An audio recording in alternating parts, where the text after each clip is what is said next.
하기로 하고, 또 일단 28장부터 31장까지 아론과 그 후손들에게 거룩한 옷을 만들어서 입힐 것을 말씀을 하십니다. 출애굽기 28장에. 그러니까는 아론은 모세의 형이잖아요. 여기는 이제 제사장 계열이 되는 겁니다. 그 아들은 또 제사장을 물려받아서 또 제사장. 그 중에서도 이제 대제사장이 있고 또 그냥 제사장이 있고 그래요. 일단은 제사장을 하는데 위임식을 가르쳐 줍니다. 29장 1절로 37절에서는 이제 위임식을 어떻게 할 것인가, 옷은 어떻게 하고 뭐 목욕은 어떻게 하고 피를 어떻게 바르고 하나님 앞에 그 위임식 하는 것을 아주 구체적으로 말씀을 해주십니다. 하나님께서 제사장의 직분을 아론과 그의 자손들에게 위임한다는 것은 하나님이 하실 일을 일부 떼서 너희들이 이것을 좀 하나님이 맡기신다 하는 그런 의미입니다. 위임한다, 그렇게 맡긴다는 뜻이잖아요. 하나님께서 이 제사장 위임식을 통해서 아론과 그 아들들을 일단은 거룩하게 하시는 거예요. 하나님이 거룩하시기 때문에 거룩하신 하나님이시잖아요. 하나님이. 하나님의 일을 일부 하나님이 맡기셔서 하니까 이게 거룩해야 되잖아요. 하나님이 그들을 거룩하게 하시고 거룩한 일을 이제 맡기시는 겁니다. 거룩한 일을 하기 위해서는 그들이 먼저 거룩해져야 되는 거죠. 거룩이라는 뜻은 이제 뭐 이렇게 구별된다는 뜻이거든요. 다른 일 하지 않고 그냥 지금까지 제사장으로 하나님이 부르시기 전에는 그냥 일반 사람들과 똑같이 살다가 하나님께서 너는 제사 드리는 일을 위해서 너는 내가 구별한다. 하나님이 딱 떼내서 구별하신단 말이죠. 그러니까 오늘 신약시대 때도 우리가 뭐죠? 왕같은 제사장이죠. 우리가 택하신 족속의 왕같은 제사장이에요. 우리가 이제 신약시대 때는 모든 성도들이 제사장과 같은 역할을 하는 겁니다. 하나님과 다른 사람들 사이를 화해시키고 만나는 일을 하게 하는 거죠. 백성들을 위해서 기도하는 일을 하고 백성들의 기도 제목을 가지고 다른 사람들의 기도 제목을 가지고 또 나의 기도 제목을 가지고 하나님 앞에 나아가는 역할을 하는 겁니다. 그리고 하나님께서는 이스라엘 백성 중에 이제 조금 있다가 나중에 또 말씀을 드릴 건데 이스라엘 백성들을 왜 출애굽하셨을까요? 출애굽시키셨을까요? 사회적으로 보면 그냥 고통당하는 약자니까 거기서 풀어주자, 해방시켜주자. 이게 이제 해방신학이거든요. 이건 이제 참으로 거듭나지 않은 신학자들이 만들어낸 건데 뭐 그런 관점에서만 보는 거예요. 사회학적인 관점으로만 보는 거예요. 해방신학. 봐라, 하나님께서 아주 그 힘이 센 사람 밑에서 약한 자가 억눌려서 고통받는데 하나님이 건져주셨잖아. 그러니까 우리가 해야 될 일은 뭐냐? 뭐 부자들 밑에서 기업 밑에서 고통당하고 있는 노동자들을 해방시켜야 된다. 이런 식으로 하는 게 이제 해방신학인데 하나님은 그런 부분도 있겠죠. 그런데 더 큰 하나님의 목적은 그들 가운데 하나님이 거하시려고 하시는 거예요. 그들 가운데 거하시면서 그들과 교제하기 위해서입니다. 교제하기 위해서. 고린도전서 1장 7절일 거예요 아마. 9절인지는 좀 그렇게 하는데 7절에 하나님이 왜 너희를 부르셨느냐? 왜 우리를 부르셨느냐? 하나님과 교제하기 위해서, 하나님과 사귐을 가지게 하기 위해서, 사귐을 가지게 하시기 위해서라는 거예요. 그래서 하나님이 우리를 택하시고 하나님이 우리를 불러내신 겁니다. 세상 가운데서 구원해내신 겁니다. 그래서 우리가 하나님 앞에서 해야 될 최고의 중요한 일은 뭐겠습니까? 최우선순위는 하나님과 교제하는 거예요. 하나님 품 안에서 성부, 성자, 성령 안에서 우리도 하나님의 자녀가 됐으니까 하나님의 가족이 됐단 말이에요. 가족들이 식탁에 둘러 앉아서 같이 오손도손 이렇게 이야기를 나누고 교제를 나누듯이 그렇게 하기 위해서 우리를 뽑아내셨다는 것, 구원하셨다는 것. 이게 얼마나 놀랄 일입니까? 제사장이 할 일은 생각보다 많아요. 양과 소를 잡아서 제사 드리는 험한 일부터 시작해서 향을 피우는 거는 아주 세심하고 좀 그런 세심한 일까지 이제 다 해야 됩니다. 짐승 잡으려면 그냥 그거 뭐 가죽 뺏기고 그거 뭐 이렇게 각을 뜨고 그걸 이렇게 제단에 올려서 이제 제사 드리는 일부터 했고, 아마 제사 드리는 종류도 많잖아요. 소제, 번제, 화목제 뭐 이렇게 해가지고 5가지가 이렇게 있잖아요. 그것도 해야 되고 향도 피워야 되고 여러 가지 해야 되는 일들이 많습니다. 그래서 제사장으로 위임받은 아론과 그의 이제 자손들은 하나님께서 지정하신 이제 복장도 딱 이렇게 어깨에 견장도 달죠. 왼쪽에 6지파의 이름, 오른쪽에 또 6지파의 이름, 가슴에 또 보석 12개, 3, 4, 12 이렇게 네 줄로 3개, 3줄, 4개씩 3줄로 이렇게 하고, 그 다음에 두건도 쓰고 여기 여호와께 성결이라는 것도 쓰고, 조끼 같은 것도 있고 또 겉옷도 있고, 그 겉옷 가에 금방울 하나, 그 다음에 석류 모양의 그 실로 뜬 석류 모양의 그걸 또 하나, 석류 하나, 금방울 하나, 석류 하나, 금방울 하나 쫙 둘러서 하고, 뭐 속옷은 어떻게 하고 복장도 딱 하나님이 지정한 대로 하고 나가는 거예요. 그게 다 예수님을 상징하는 것이고 12지파는 우리 구원받은 여러분과 저를 상징합니다. 하나님 위에서 보실 때 어깨에 딱 보이죠. 또 가슴에도 예수님의 가슴에 우리의 이름이 다 있어요. 우리가 다 예수님께서 그래서 보좌 우편에서 우리를 위해서 늘 쉬지 않고 기도하시죠. 예수님은. 우리를 보실 때 예수님을 통해서 우리를 보시는 거예요. 우리의 부족하고 허물 많은 이 모습이 아니라 예수 그리스도의 의의 옷을 입은 우리를 보시는 거예요. 그리고 하나님께서 우리가 지난주에인가요 배운 것처럼 나는 너의 하나님이 되고 너희는 나의 백성이 된다 할 때, 저도 어제 우연히 이 내용을 거기서 설교를 듣다 보니까 너희는 내 것이 된다, 내 장자다, 내 백성이 된다 할 때 그 백성은 아주 굉장히 존귀한 보석이라는 뜻이 원어에 들어 있습니다. 우리가 하나님 앞에서 그런 존재예요. 그래서 창세전부터 나를 딱 하나님이 딱 택하셨다니까요. 점 찍어 놨다니까요. 애들 말로 침 묻혀 놓고 하나님이 찌뽕해 놓으셨어요. 나를. 영원 전부터 우주를 만드시기 전에 하나님의 가족으로 나를 딱 삼으시려고, 뭐 딱 아예 딱 그때 삼으신 거나 마찬가지로 삼으신 거죠. 그러니까는 또 다른 말로 하면 눈에 넣어도 아프지 않은 존재다. 우리가 하나님 앞에서. 그렇게 봐야 돼. 그게 성경이 말하고 있는 우리의 존재예요. 우리는 근데 죄도 많고 허물 많은데요. 그러니까 예수님이 오셔서 죽으신 거죠. 우리의 허물과 죄를 다 깨끗하게 해결하시고 씻어주시기 위해서. 그래서 예수님이 우리의 죄를 다 깨끗하게 씻으시고 예수님의 의의 옷을 나에게 탁 입혀주셨기 때문에 우리는 언제든지 하나님 앞에 아버지하고 나아가서 보좌 앞으로 나가서 하나님과 뭐 하려고요? 교제하게 하기 위해서. 그래서 우리가 하나님 앞에서 이렇게 사귐을 가지는 이 교제의 시간을 우리가 가지는 거예요. 그게 우리의 구원받으신 첫 번째 하나님의 목적입니다. 하나님께서 그들 가운데 거하시려고 그래서 성막을 만들려고 그랬죠. 성막에 대한 얘기는 나중에 좀 이따 이제 또 드리겠습니다. 그리고 아론과 아들의 그 후손들에게 이제 사명 주시고, 제사장으로 사명 주시고,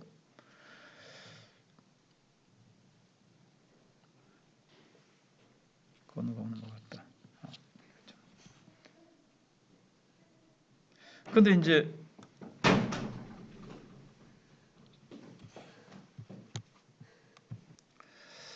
그러고는 제사장 이제 위임식을 하고 제사장에게 이런 일을 하라고 이제 사명을 딱 주셨단 말이에요. 그런데 이스라엘 백성들 이제 모세가 하나님 앞으로 이제 올라가죠. 그 성막의 설계도를 받기 위해서 또 말씀을 받기 위해서 올라간 사이에 40일이 지나도 안 내려오는 거예요. 시내산으로 모세가 올라갔는데, 근데 야 이거 뭐 모세가 어디 갔노? 굶어 죽었나? 이러면서 모세가 어디 갔는지 모르겠다 해가지고 하나님께서는 위에서 십계명을 주시고 이스라엘 백성들이 하나님의 백성답게 어떻게 살아야 될 것을 딱 말씀하시는데 밑에서는 바로 죄를 지은 거예요.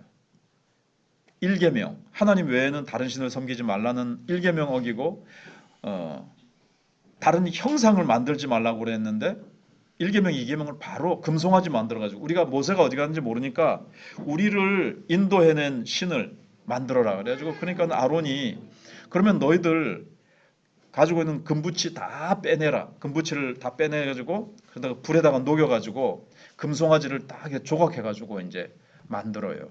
나중에 이제 모세가 와가지고 아론을 막 책망합니다. 당신이 어떻게 했길래 백성들이 이렇게 방자하게 날뛰느냐. 그러니까는 막 합리화하고 백성 탓으로 돌리죠. 뭐 백성들이 뭐 이렇게 금붙이를 가져왔길래 내가 불에 던졌더니 금송아지가 탁 튀어나옵디다. 그렇게 이제 거짓말을 하는 거죠. 자기가 다 조각해가지고 금송아지 형상을 만들어 놓고는 그렇게 하는 것을 이제 봤습니다. 그렇게 되는 거죠. 그래서 모세가 십계명을 가지고 내려오는데 밑에서는 그런 벌써 1계명, 2계명을 어기고 백성들이 벌써 그렇게 죄악 가운데 난장판이 된 것을 보고는 너무 분노해가지고 십계명 돌빗을 갖다가 집어 던져서 깨버리는 거죠. 그리고 하나님께서 이제 이 백성 모세에게 뭐라 그럽니까? 하나님께서는 벌써 모세에게 너희 백성이 너의 백성이 부패하였도다 진노하시면서 그들을 진멸하겠다고 그럽니다. 그때 모세는 출애굽기 32장 7절로 13절에서 주의 백성이니까 긍휼을 베풀어 용서해 달라고 그렇게 간구합니다. 대단한 죄를 지은 거예요. 그럼에도 불구하고 모세는 하나님을 알았던 거죠. 하나님이 얼마나 자비가 풍성하시고 긍휼이 많으신가. 이렇게 참담한 죄에 빠졌다 하고 할지라도 정말 용서받기 힘든 죄를 지었다 할지라도 하나님은 용서하시는 하나님, 긍휼과 자비가 풍성하신 하나님이시라는 걸 알기 때문에 감히 모세는 나가서 이 백성들을 용서해달라고 얘기를 합니다.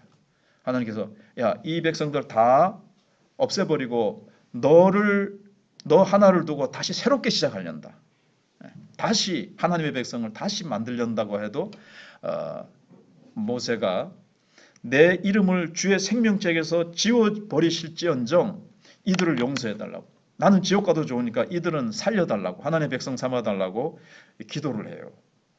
또 한 가지는 하나님의 영광에 이것이 이제 손상이 간다는 거예요.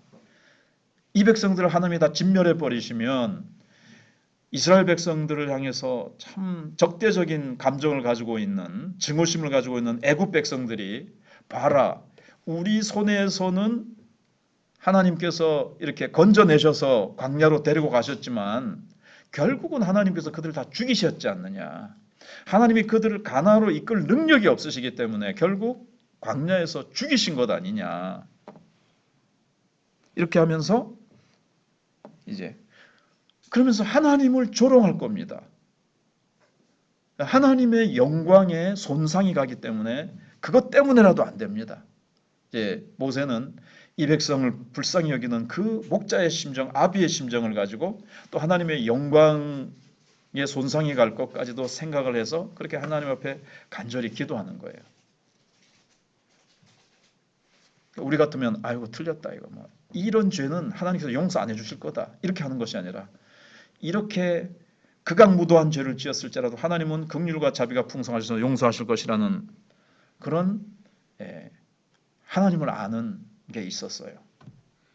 그러니까 모세하고 하나님하고 굉장히 친해요. 그래서 성경에 보면은 모세가 하나님 앞에 나가서 기도할 때 친구와 이야기하는 것 같더라. 친구랑 얘기할 때 얼마나 재밌게 막 있는 없는 거 다 털어놓잖아요. 때로는 부모님에게 못 털어놓는 것도 학교 다닐 때 보면은, 또는 어떨 때는 잠깐, 예, 친구한테는 잠깐 뭐 이렇게 털어놓는 게 있잖아요. 그런 것처럼 하나님과 모세는 가까워요. 그래서 모세는 하나님께 그렇게 기도해서 용서를 받아냅니다. 그리고 좀 성경을 읽어보신 분들은 기억이 나실지 모르겠지만, 하나님께서 가나안까지 가는데 내가 너희들과 동행하지 못하겠다. 예, 하나님이 그렇게 말씀하세요. 동행 못해. 근데 또 모세가 동행하시도록, 하나님이 우리와 함께 가시지 않으면 우리끼리만 가는 게 무슨 의미가 있겠습니까? 라고 막 호소를 하고 탄원을 해서 결국 또 하나님께서 그럼 같이 동행하겠다 하고 하나님께서 동행하시는 것도 받아냅니다. 그러니까 동행 거부에서 동행 다시 결정으로 이렇게 해내세요. 그러니까 모세는 하나님께서 이스라엘 백성을 얼마나 사랑하시고 얼마나 아끼시는지 알고 있었기 때문에 이제 용서를 구할 수가 있었던 거예요. 중간에서 백성과 하나님 사이에서. 그러니까 모세는 예수 그리스도를 이렇게 모형으로 예표로 보여주는 거죠.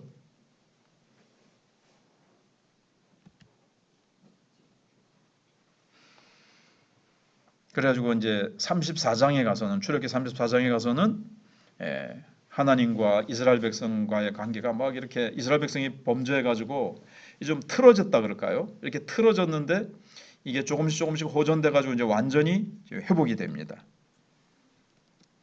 그리고 다시 십계명 깨뜨렸잖아요. 모세가 성질나가지고 그냥 확 집어 던져가지고 부숴버렸는데, 다시 십계명을 줄 테니까 네가 돌판을 다듬어 가지고 올라오너라. 그래서 하나님께서 다시 모세에게 십계명을 주십니다. 그리고 이제 출애굽기 34장 10절로 27절에서 아브라함 때부터 시작된 하나님의 그 온 백성을 에게 하나님께서 복 주시려고 하시는 그 하나님의 꿈, 하나님의 계획을 다시 한번 이제 확인시켜 주세요. 그래서 이제 40일 동안 모세가 다시 한번 또 올라가서 40일 동안 또 금식하면서 물도 먹지 않고 이제 하나님의 말씀을 다시 받죠. 이번에는 이스라엘 백성들이 어떻게 했을까요? 이번에는 40일 동안 기다리는 거예요. 첫 번째 40일 그거 못 기다리고 중간에 금송아지 만들고 그 앞에서 광란의 춤을 추면서 그냥 자빠지고 넘어지고 말았는데, 이번에는 다 기다린 거죠. 이 기다림이라는 것, 이게 참 신앙에서 얼마나 중요한지.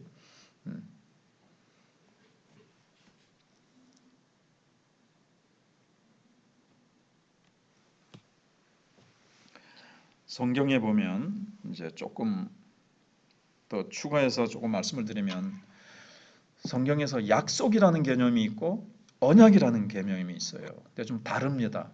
그게 그거지가 아니고, 약속은 일방적으로 한쪽에서 하는 겁니다. 뭐 하겠다. 근데 언약이라는 게 있어요. 그러니까 약속은 영어로 하면 promise고 언약은 covenant입니다. 이 covenant가 이제 자르다라는 의미가 있거든요. 언약은 그래서 서로 쌍방간에 이제 맺는 공적인 어떤 계약, 그러니까 공적인 관계가 이제 법적으로 맺어지는 거예요.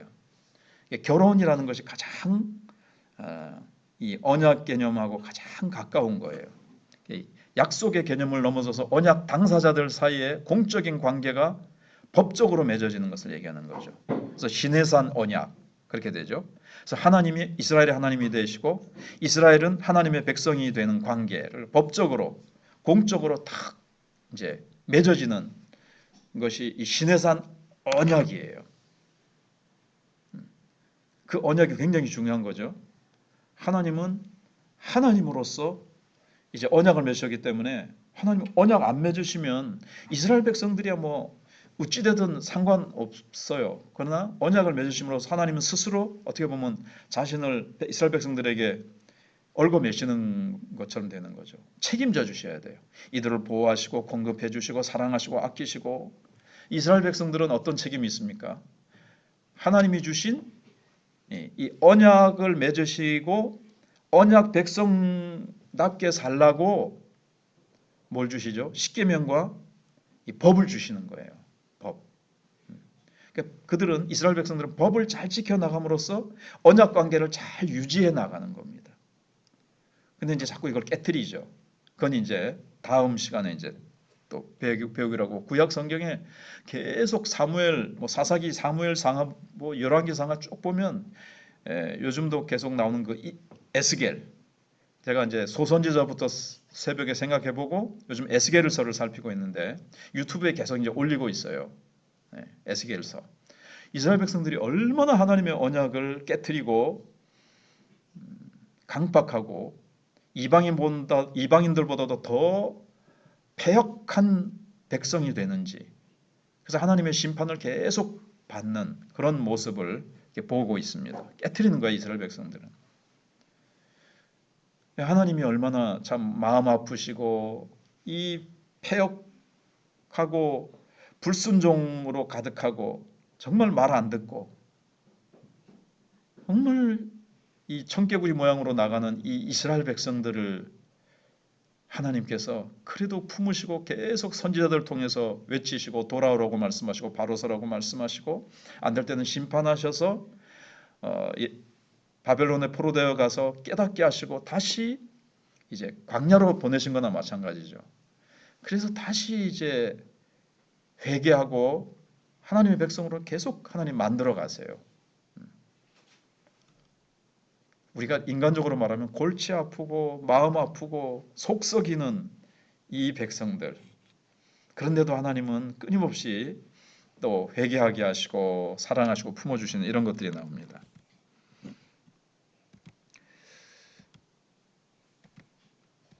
지난주에 좀 출애굽기에서 좀 중요한 부분, 시내산에서 하나님께서 너희들이 거룩한 백성 제사장 나라가 되어서 온 세계에 온 열방을 향해서 제사장 나라의 사명을 감당해 줄래? 하고 하나님이 제시를 했다 그랬죠.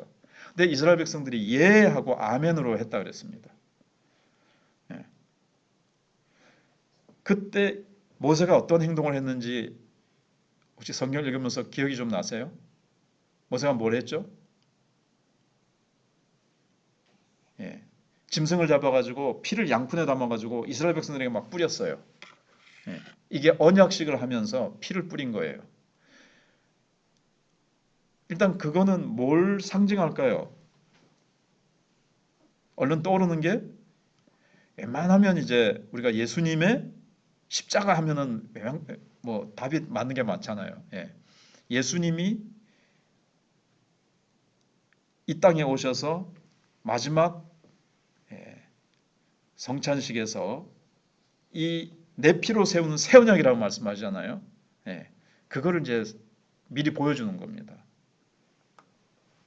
그래서 피로 세운 언약이에요. 근데 구약에는 일단 모형으로 짐승의 피를 뿌렸고 예수님이 그 모형에 대한 실체로서 오셔서 그걸 이제 성취하시죠. 예수님이 자신의 피로서.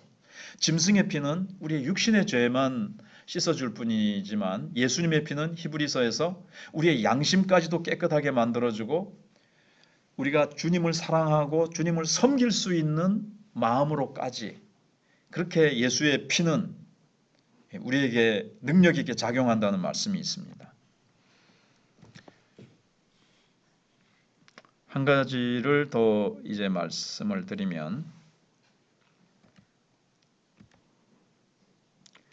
성막 얘기를 좀 말씀을 드렸잖아요. 하나님이 이스라엘 백성들 가운데 개혁하시기 위해서 딱 중앙에 성막이 있잖아요. 근데 이 성막이라고도 부르기도 하고 또 성경에 어떤 이름이 있죠? 회막, 만날 회자예요. 하나님과 이스라엘 백성과 만나는 곳이에요. 앞에 말씀대로 왜 만나시죠? 우리와 교제하시기 위해서, 사귐을 가지시려고, 가족으로서. 그런데 더 성경적인, 더 핵심적인 그 용어가 있는데, 회막, 성막으로도 부르지만 증거막이라기도 해요. 증거막. 자, 성막의 구조가 어떻게 되어 있죠? 아주 오래전에 이제 설교를 했었는데, 일단은 외 바깥뜰이 있어요. 크게 보면 거기에 이제 크게 테둘레가 있죠. 담이라고 생각을 하면 테둘레가 있고 입구가 있고, 입구는 동쪽으로 나와 있죠. 동쪽으로 들어가면 약간 왼쪽에 제단이 있어요. 그러니까 외전, 내전이 있어요. 바깥 성전. 그다음에 내전은 또 내전이 있죠. 내전은 성소와 지성소로 되어 있어요. 외전에는 제단이 있고 또 성소 들어가기 직전에 뭐가 있죠? 물두멍이 있죠. 그 다음에 들어가면 이제 성소가 있고 그 뒤에 방이 하나 더 있는데 그게 이제 지성소예요. 성소는 하나님이 이제 우리와 함께 하시는데 우리를 위한 방이 성소입니다. 그다음에 하나님이 거하시기 위한, 하나님을 위한 방은 이제 지성소예요. 요걸 제가 이제 주일날 이광진 간사님한테 책을 하나 받았는데 그 책이 이제 성경 창세기부터 요한계시가 쭉 정리가 되어 있는 것을 보니까 이 책도 좀 참고해 봐야 되겠다 해서 보니까는 이런 내용이 있어서 여러분들에게 이제 소개를 해드립니다. 그럼 이제 하나님과 만나는 곳인데 이제 두 가지만 더 요 성막에 대해 있어서, 근데 이제 하나님이 거하시는 방에 들어가면 뭐가 있죠? 법궤가 있죠.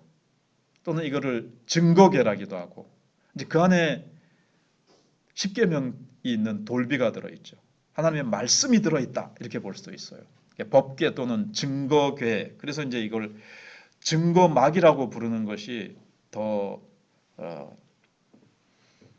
좀 더 또 좀 더 근본적인 이름이라고 할 수가 있습니다. 그래서 이제 법궤 위에 그 덮는 뚜껑을 뭐라 그러죠?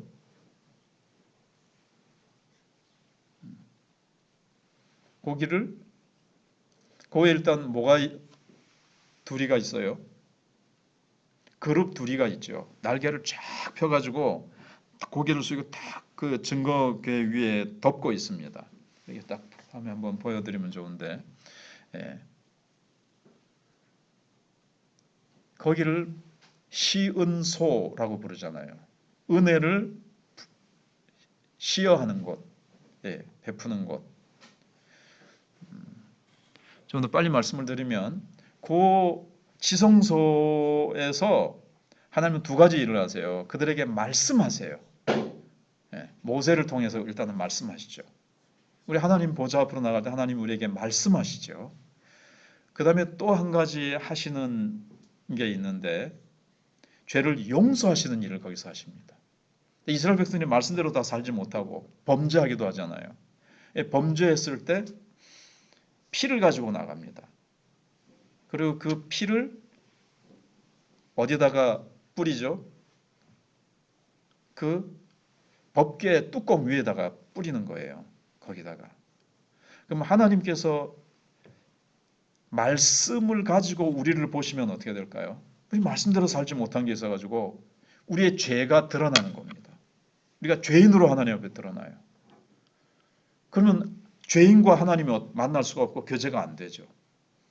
근데 그 피를 그 뚜껑에다가 딱 이제 덮개라는 뜻, 그 뚜껑이 시은 소기도 하고 그게 이제 덮는다라는 뜻을 가지고 있어요. 근데 그냥 관뚜 그러니까는 괴 뚜껑으로 덮는 게 아니고 우리의 죄를 덮는다라는 뜻이 들어 있는 거죠. 그 뚜껑이, 그 커버가 우리의 모습으로 나가면 우리가 뭐 하루에도 얼마나 잘못된 생각, 하나님이 기뻐하지 않는 생각과 말과 삶의 모습들이 완벽하신 하나님 앞에 우리는 늘 기준 미달이잖아요. 하나님께 만족되지 못하는 것 투성이잖아요.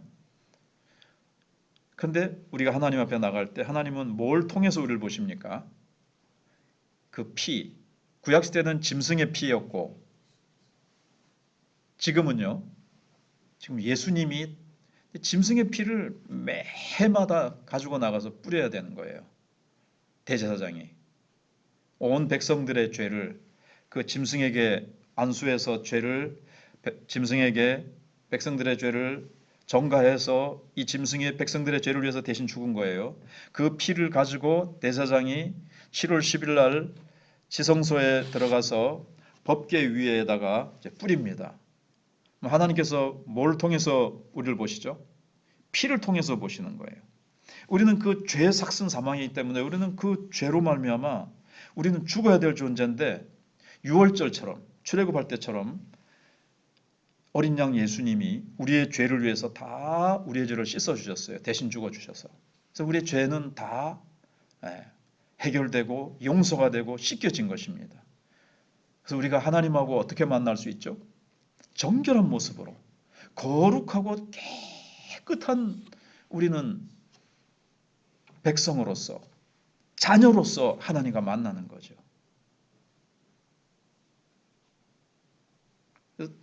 잊어버리지 말아야 될 오늘 한 가지를 딱 기억하고 간다면 뭐죠? 왜 출애굽시키셨다고요? 우리와 만나셔서 가족으로 삼으셔서 자녀 삼으셔서 우리와 사귐을 가지려고 사귐, 교제, 교제를 하시기 위해서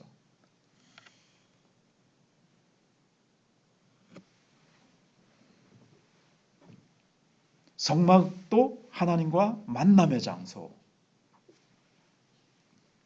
하나님이 우리가 그렇게 만나기를 원하세요. 만나서 우리가 그렇게 교제하기를 원하세요. 오손도손, 소근소근 다 이렇게 자고한 대화를 나누면서 사랑을 나누면서 마음을 나누면서 그렇게 우리와 사귐을 갖기를 원하세요. 창세전에 우리를 그렇게 자녀 삼으시려고. 다음 아주 재밌는 그 하나의 비유가 하나 있었는데 예화처럼 제가 잊어버리지 않으면 다음에 또 말씀을 드리기로 하고 오늘은 이렇게 그러니 날마다 어디로 나가야 되죠? 보좌 앞으로 하나님 앞으로 나가서 하나님 품에 안겨서 교제를 나눠야 돼. 말씀을 들여다보고 뭐 여러분이 하는 큐티, 근데 그게 이제 적용을 만들어내고 적용을 위한 큐티가 아니라 그게 하나님과 생명의 교제를 나누는 큐티가 돼야 되는 거예요. 말씀을 깊이 그 말씀 앞에서 기뻐하고 그 말씀을 내가 이제 이렇게 누리는 거예요. 그냥 주님이 주신 말씀 꼭꼭 씹어 먹으면서 이게 뭐 적용을 위한 큐티가 아니고 생명을 누리는 하나님과 생명을 나누는 교제. 뭐 큐티 같은 거 책이 없어도 성경책을 펴놓고 하던 여러분들이 하나님 앞에 나가서 하나님 앞에 머무는 시간, 하나님과 깊은 사랑의 대화를 나누는 이 기도의 시간, 하나님과 교제를 나누는 시간, 하나님이 그걸 위해서 우리를 구원하셨다 하는 것을 딱 한 가지 꼭 붙드시고 가시고, 지난주에 성령이 우리 안에 와 계시다 그랬는데 성령이 우리 안에서 우리를 성전 삼으셨고, 하나님이 왜 우리 안에 들어오셨어요? 우리와 늘 사귀고 동행하시고 우리 안에 거하시기 위해서, 우리와 동행하시기 위해서 우리를 구원하시고 우리가 그렇게 만남과 사귐을 가지기 원하신다는 것을 우리가 꼭 기억하시고, 이것이 성경에 계속 나타나죠. 하나님이 나와 사귐을 가지시려고 독생자의 피를 흘리셨어요. 기도하기 싫거나 기도를 뒤로 미루고 싶을 때 하나님이 나와 만나서 나와 교제하고 싶으셔서 독생자를 생명을 내어주시고 피 흘리시기까지 하셨는데 그렇게 희생하셨는데 나는 뭐 조금 힘들고 어렵다고 하나님과의 만남을 내가 미루거나 그걸 갖다가 뭐 정 약해서 우리가 너무 아파서 못할 수도 있지만 그런 거 말고는 우리가 하나님 앞에 나가서 교제하는 시간을 가져야 되겠죠. 아멘.